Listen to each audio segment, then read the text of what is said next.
जय हिंद दोस्तों, कैसे हैं आप सभी। आशा करता हूं आप सभी बहुत अच्छे होंगे। और दोस्तों, कल से आपका एग्जाम स्टार्ट हो रहा है, तो जितने भी स्टूडेंट का कल एग्जाम है या आने वाले समय में तो सभी का एग्जाम होने वाला है, तो सभी को सबसे पहले मेरी तरफ से ऑल द बेस्ट। आपको एग्जाम बहुत अच्छे से करना है, बहुत शांत मन से करना है। और अगर कोई डाउट है, आप कुछ भी पूछना चाहते हो, आप कमेंट सेक्शन में पूछ सकते हो। एग्जाम से रिलेटेड अगर आपको कोई भी प्रॉब्लम है तो आप कमेंट सेक्शन में पूछ लेना। मैं आप सभी की कमेंट्स का जवाब देने वाला हूं, जो भी आपकी प्रॉब्लम है। ठीक है, तो चलिए अब शुरुआत कर लेते हैं। एसएससी जीडी के लिए आज की जो क्लास है, अभी ये समझ लो कि भाई कल से आपका एग्जाम है, तो आज लास्ट क्लास होने वाली है। तो इसमें मैं कुछ बेस्ट सवाल आपको करवा देता हूं, जो आपके एग्जाम्स में पूछे जाएंगे, जो आपके लिए इंपॉर्टेंट रहने वाले हैं। जिस तरीके के बेस्ट क्वेश्चंस आपके एग्जाम में आने वाले हैं, उनको हम कर लेते हैं। तो चलिए शुरुआत करते हैं। आज मुझे पता है आप सभी मोटिवेट होगे, आप सभी पढ़ने के लिए एक्साइटेड होगे। तो सबसे पहले मैं आपको बता देता हूं कौन सा, मैं यहां पर आपको शंकु के बारे में बता देता हूं थोड़ा सा। शंकु से रिलेटेड एक क्वेश्चन आपके एग्जाम में आएगा और एक क्वेश्चन 2 नंबर का आता है। ठीक है, तो यहां पर शंकु के आधार का क्षेत्रफल आपसे पूछा जाता है।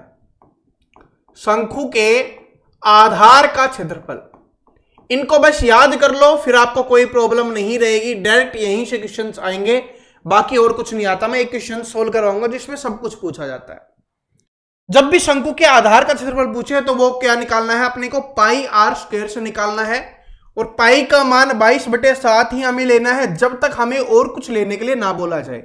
और कुछ क्या कभी कभी ये भी बोल देता है, लेकिन ये बहुत कम बोलता है एसएससी जीडी में।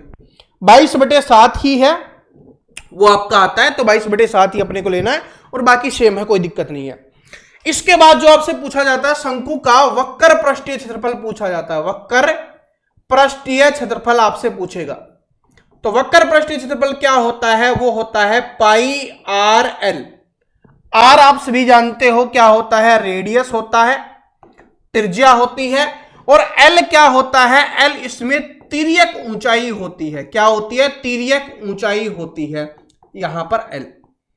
कभी कभी आपसे एल निकालने के लिए पूछ लेगा, यानी तिर्यक ऊंचाई आपको निकालने के लिए पूछेगा। तिर्यक ऊंचाई आप कैसे निकाल सकते हो, तो उसके लिए फॉर्मूला है आपका रूट में आर स्क्वायर प्लस में एच स्क्वायर, यानी जो आपकी त्रिज्या है उसका स्क्वायर प्लस में आपकी जो हाइट दी हुई होगी, ऊंचाई दी हुई होगी, उसका स्क्वायर आपको करना है।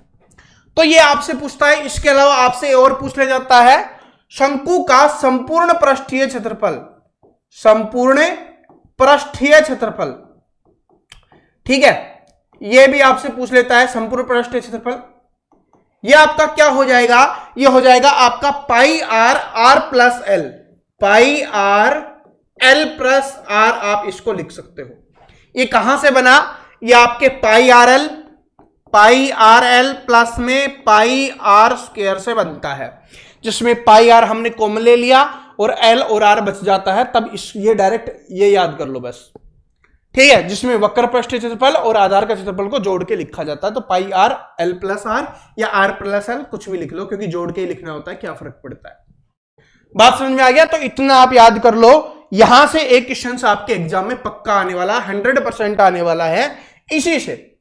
अब मैं एक क्वेश्चन आपको करवा देता हूं, जैसे एग्जाम में क्वेश्चन आता है और आपके एग्जाम का ही क्वेश्चन है। ये देखिए क्वेश्चन आपके एग्जाम का ही है। इसमें क्या बोला गया कि एक लंबवर्तीय शंकु के आधार का क्षेत्रफल हमें दिया गया है 154 सेंटीमीटर स्क्वायर।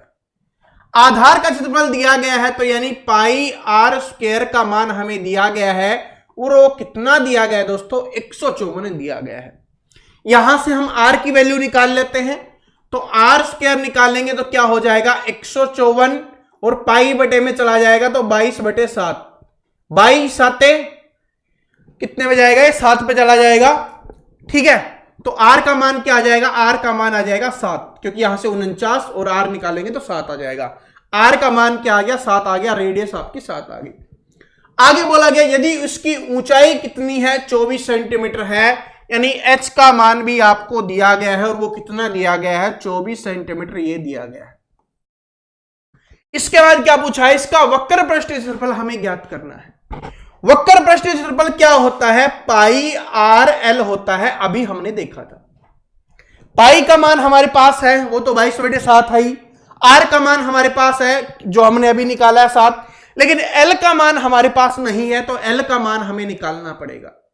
एल का मान कैसे निकालेंगे? अभी मैंने आपको बताया था कि जब भी एल का मान निकालना हो, तिर्यक ऊंचाई हमें निकालनी हो, तो इसका स्क्वायर प्लस में इसका स्क्वायर, तो 7 का स्क्वायर प्लस में 24 का स्क्वायर हमें करना है। तो यहां से कितना हो जाएगा?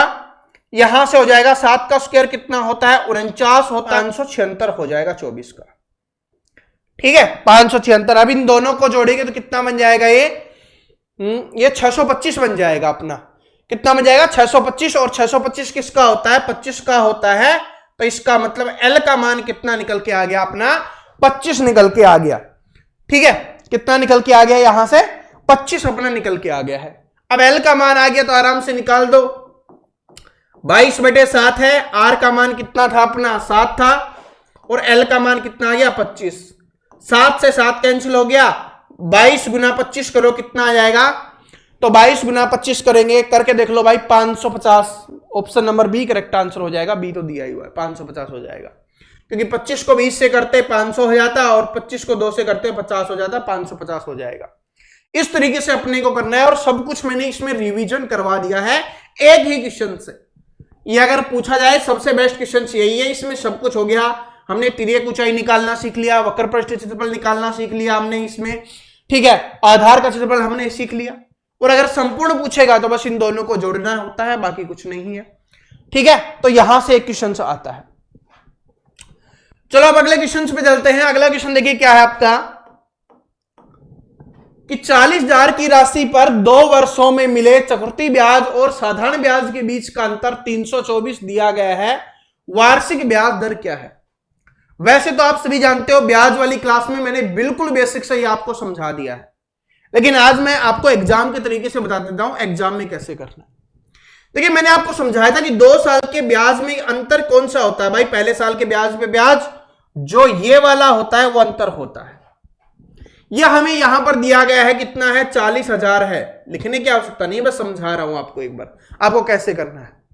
अब यहां से दर कोई भी उठा के देख लो, अगर 12 उठा के देखोगे तो यहां से, अरे 12 छोड़ो, अगर 10 भी होता तो 2 जीरो हट जाती, कितना हो जाता? 4,000।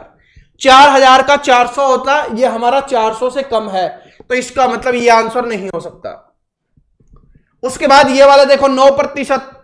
9% निकालोगे, 2 जीरो हटा दो, कितना हो गया? 3600 हो गया। 9 चौके 3600, और 3600 का क्या करोगे? तो 9 छिकी 54 आने वाला है, यानी कि इकाई का अंक कितना होना चाहिए? 4 होना चाहिए।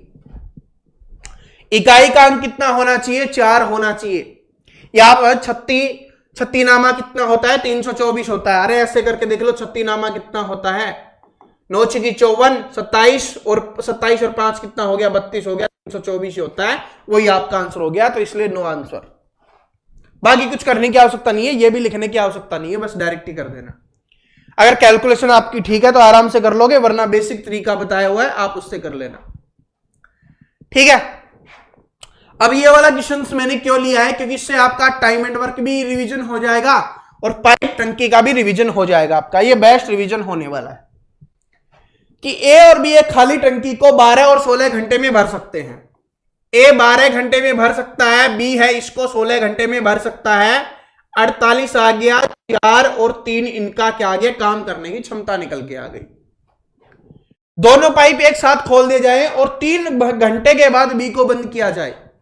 1 घंटे में कितना काम करते हैं? 7 काम करते हैं, तो 3 घंटे में 21 काम कर देंगे। 48 में से 21 काम हो चुका है, तो 27 काम यहां पे क्या हो गया? बच गया। फिर बी को बंद कर दिया गया है, तो टंकी के शेष भाग को भरने में ए कितना समय लगेगा? ए 4 भरता है, भरना कितना है? 27 बचा हुआ है 4 की स्पीड से, तो 4 छिकी 24। ठीक है, और 6 सही 3/4 आ जाएगा। 24 और 3 27, तो option number C correct answer हो जाएगा। जो छोड़ के चला गया, जब तक काम कर रहा था, चाहे वो पाइप हो या आदमी हो, काम कर रहा है, काम करवाएंगे, चला जाएगा, जो बचा हुआ होगा वो काम करने वाला है। तो भाई जब बी को बंद कर दिया गया तो ए है और बचा हुआ काम 27 है, 27 को 4 के हिसाब से करेंगे तो 6 से ही 3/4 दिन का समय यहां पर लगने वाला है। रिवीजन क्लास है तो थोड़े स्पीड से ही हम चलने वाले हैं। ये दोनों क्वेश्चंस आपके लिए इंपॉर्टेंट हैं, दोनों के दोनों क्वेश्चंस आपके लिए इंपॉर्टेंट है। देखिए क्या है, इससे आपका एज का भी रिवीजन हो जाएगा और अनुपात का भी रिवीजन हो जाएगा।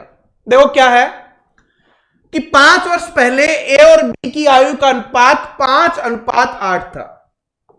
ए और बी के बारे में बोला गया है, अनुपात कितना बताया गया है, 5 और 8 बताया गया है, लेकिन 5 साल पहले की बात की गई है। और अब से 10 वर्ष बाद, वर्तमान से 10 वर्ष बाद है, इनका अनुपात 8:11 हो जाएगा। कितने वर्ष बाद हो जाएगा? 10 वर्ष बाद। अंतर देखोगे तो कितने वर्ष का हो गया? 15 वर्ष का हो गया। यहां पर अनुपात दोनों तरफ बराबर बढ़ रहा है तो हमें कुछ बराबर करने की ही आवश्यकता नहीं है। इसका मतलब 3 अनुपात बढ़ता है कितने वर्ष में दोस्तों? 15 वर्ष में बढ़ता है। तो 1 अनुपात बराबर कितना हो जाएगा? 5 वर्ष हो जाएगा। जब हमारे पास 1 अनुपात का मान आ गया, अब हमसे कुछ भी पूछे हम आराम से निकाल सकते हैं।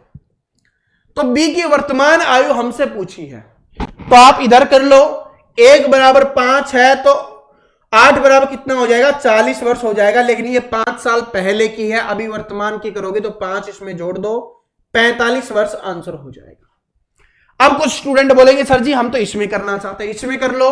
1 का मान 5 है तो 11 का मान कितना हो जाएगा? 55 हो जाएगा। लेकिन ये 10 साल बाद की है, हमें वर्तमान की चाहिए तो इसमें से 10 माइनस कर दो तो कितना आ जाएगा? 45। बाद वाले में करोगे तो माइनस करना पड़ेगा, पहले वाले में करोगे तो जोड़ना पड़ेगा। पहले 5 साल की बात की जा रही है तो 5 जोड़ना पड़ेगा और 10 साल बाद की बात की जा रही है तो 10 घटाना पड़ेगा। ऐसे अपने को करना है, ठीक है। तो आ जाए एज वाला क्वेश्चन, तो आपको ऐसे कर देना है, कोई प्रॉब्लम नहीं है। अब ये बहुत अच्छा क्वेश्चन है जिसमें स्टूडेंट कंफ्यूज होते हैं, बहुत सारे स्टूडेंट, ठीक है जी।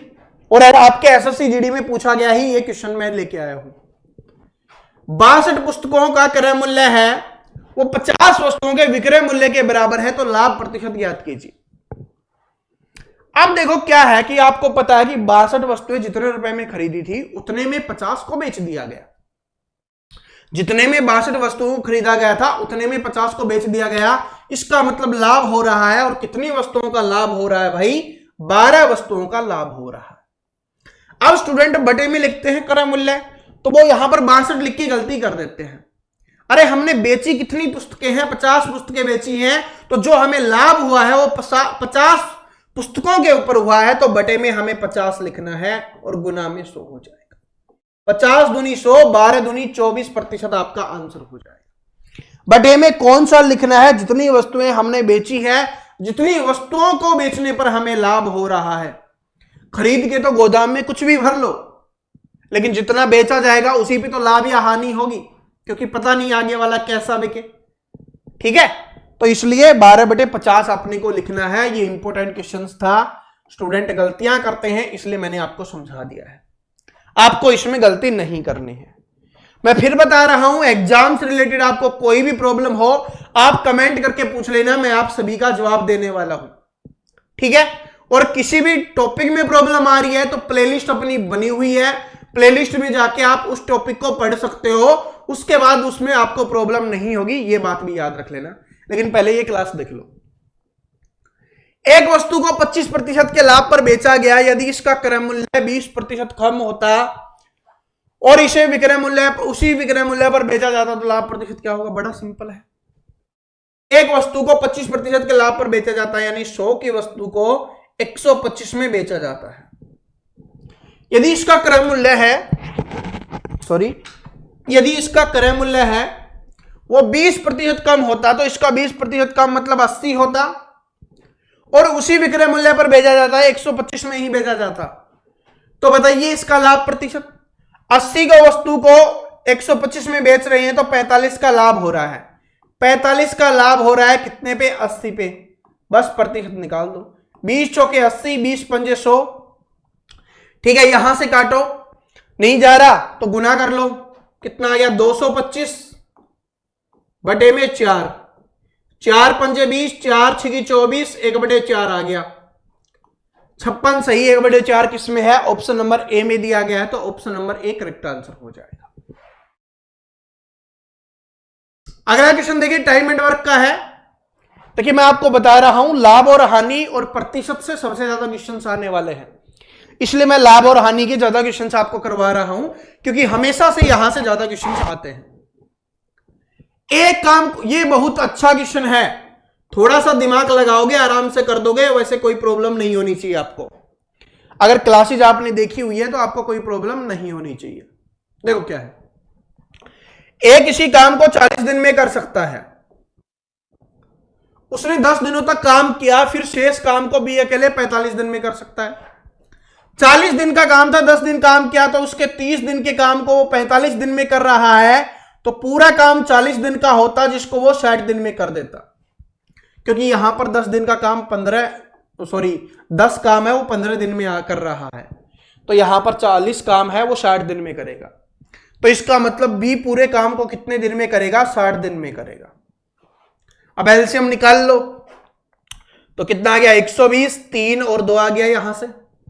अब क्या बोला है कि ए और बी साथ मिलकर काम करते हैं, लेकिन 75% काम करना है, तो 120 का 75% काम करना है, और एक दिन में कितना काम करते हैं दोनों मिलकर? 5 काम, तो 5 काम ये करने वाले हैं।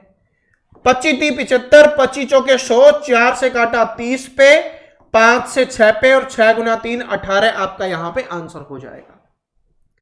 मुझे पता है आप सभी इतना कर लोगे, कोई दिक्कत नहीं है। एक तो ये ध्यान रखना, लास्ट तक आपको पढ़ना है, इसमें पूरा काम पूछा गया है। क्योंकि स्टूडेंट क्या गलती करते हैं कि ए और बी मिलकर कितने दिनों में करेंगे इतना पढ़ लेते हैं, तो वो ए और बी का निकाल देते हैं। लास्ट में आपसे पूरा पूछा है, या 75% या कितना प्रतिशत पूछा है, इसको लास्ट तक आपको पढ़ना है। एक तो ये गलती नहीं करनी। दूसरा, अगर आपने ये वाला लिख लिया कि बी कितने दिन में काम करता है, तो फिर तो ये आपके लिए बहुत आसान है। इसको दोबारा समझा देता हूं अगर किसी को कोई प्रॉब्लम है। देखो 30 दिन का ए जिस काम को 30 दिन में पूरा करता, उसको बी ने कितने दिन में किया? 45 दिन में। तो इसका मतलब है कि 10 दिन के काम को वो 10 काम को वो 15 दिन में करता है। अब 30 काम हो चुका है, टोटल 10 काम को 15 दिन में और लगाता वो, तो इसका मतलब टोटल 60 दिन में उस काम को कर रहा होता। ठीक है, ऐसे अपने को करना है। बाकी और भी कर सकते हो। ये बताओ, ये मैं आपको कई बार बता चुका हूं, हर बार एसएससी जीडी में, चाहे 2021 की बात करें, चाहे 2023 वाले एग्जाम की बात करें, या अब आपके एग्जाम की बात करें, ये क्वेश्चंस आने ही आने हैं। इसकी स्पेशल क्लास भी करवाई है और बार बार भी बता दिया है, आराम से कर सकते हो। तृतीय अनुपाती निकालना है तो क्या हो जाएगा? b² a हो जाएगा। निकालो b², 42 गुना 42, और बटे में है 6 7 42। यहां पे क्या आएगा? चलो कर लो, ठीक है। 7 दूनी 14 और 28 और 1 29, 294 आपका आंसर हो जाएगा। अगर तृतीय अनुपाती पूछे ये कर देना है, चतुर्थ अनुपाती पूछे b गुना c/a अपने को करना है, ये भी पूछा जाता है। ठीक है जी, तो ये आपको याद रख लेना, ये दोनों ज्यादा आते हैं। और बाकी इसकी क्लास देखना चाहो मिल जाएगी आपको। ये आ गया है कि एक दुकानदार वस्तुओं पर क्रय मूल्य से 25% अधिक अंकित करता है, यानी कि 100 की अगर कोई वस्तु है तो उसको 125 वो अंकित कर देता है, और 30% की छूट पर बेचता है, तो लाभ और हानि बताओ। इस पे 30% की छूट देता है, 125 की 30% छूट पे देता है, तो मतलब 70% में वो बेचता है। 0 से 0 कैंसिल हो गया, 5 दूनी 10, 5 से काटो 25 पंजे 125। ठीक है, और कुछ बच गया? नहीं है, तो बस गुना कर लो। ठीक है, 175 बटे 2, 2 से भाग करो इसको, 2 से भाग करेंगे तो कितना आ गया? यहां से 2 अंठे 16, ठीक है, 2 7 14 और 5, यानी इतने में वो बेचता है। तो 100 की वस्तु को इतने में वो बेच पा रहा है, इसका मतलब उसको हानि हो रही है, और कितने की हो रही है? यहां पर 12.5 की हानि हो रही है। कितने की? 12.5 की हानि हो जाएगी। ठीक है, 88 और 12 100 हो गया, तो इसका मतलब है। या आप ऐसे भी कर सकते हो कि 125 का 30% की छूट देता है वो, तो कितने की छूट देगा? 0 से 0 कैंसिल हो गया, 5 दूनी 10, 25, 25 75/2 यानी 37.5 की वो छूट दे रहा है। अब भाई 125 में से 37.5 माइनस करोगे तो क्या हो जाएगा? वो 87.5 ही आने वाला है, तो यहां पर क्या होगी? हानि ही होगी। ठीक है भाई, जो 100 से नीचे ही जाते क्या हो जाएगी? हानि हो जाएगी। सिंपल सी बात है। आगे चलो। अब इसकी तो मुझे बताने की भी आवश्यकता नहीं है आपको कि 23 संख्याओं का औसत इतना है, तो 23 को इससे गुना कर लो। इसमें सिर्फ कैलकुलेशन है, बता रहा हूं, ऐसा एग्जाम में आता है। 12 का औसत ये दिया गया है और ये 6 का ये दिया गया है, तो शेष का 12 6 18 का निकाल लो, बचे अब 5 है, उसका माइनस कर दो बस। यानी इन दोनों का गुना, इन दोनों का गुना, इन दोनों का गुना, इनको जोड़ के इस वाले में से माइनस कर दो। जो आए उसको कितने से भाग करना है? 12 और 6 18 हो गया, 5 से भाग कर देना, आपका आंसर इधर से निकल जाएगा। ठीक है, और निकालने की कोशिश करना, कमेंट करके बता देना, क्योंकि अभी कोशिश कर लोगे तो कल पेपर में कर भी आओगे। ठीक है, तो ये कुछ क्वेश्चंस थे जो मुझे करवाने थे, जो आपके एग्जाम्स में आने वाले हैं, रिपीट होने वाले हैं। ज्यादा ऐसा कुछ बचा हुआ नहीं है, और मैं आपको बताता हूं कि जाओ पेपर में तूफानी से करके आओ, कोई भी आपकी कमी नहीं रहनी चाहिए। मैथ में आप पूरा स्कोर करोगे। अगर आपने स्टार्टिंग से हमसे पढ़ा है तो मैथ में आपका बिल्कुल भी एक भी नंबर नहीं कटेगा। अगर पेपर अच्छा बनता है, कैसा भी बनो, डरना नहीं है, घबराना नहीं है। और कोई भी टॉपिक में आपको प्रॉब्लम आ रही है, अगर आप हमसे बाद में जुड़े हो, तो आप प्लेलिस्ट अपनी बनी हुई है, जिसका डिस्क्रिप्शन में मैं लिंक डाल दूंगा, उस पर क्लिक करके उस टॉपिक को देख सकते हो। छोटी छोटी क्लासेज ही मैंने बना दी है, बड़े वाली ना देखो, मैराथन क्लास ना देखो, तो 20-20, 25-25 मिनट की भी मैंने वीडियो आपके लिए बनाई है, तो आप उनको देख सकते हो। जो मोस्टली जो रिपीटेड क्वेश्चंस होते हैं वो वहां पर उस टॉपिक के करवा रखे हैं, तो आप उसको देख सकते हो बड़े शानदार तरीके से। और अगर भाई आप और भी चाहते हो, आने वाले समय में है, तो सब्सक्राइब जरूर कर लेना। हमारा साथ, आपका साथ, हमेशा विकास। ठीक है, थैंक यू। और सभी का, जिनका भी एग्जाम है, सभी को ऑल द बेस्ट।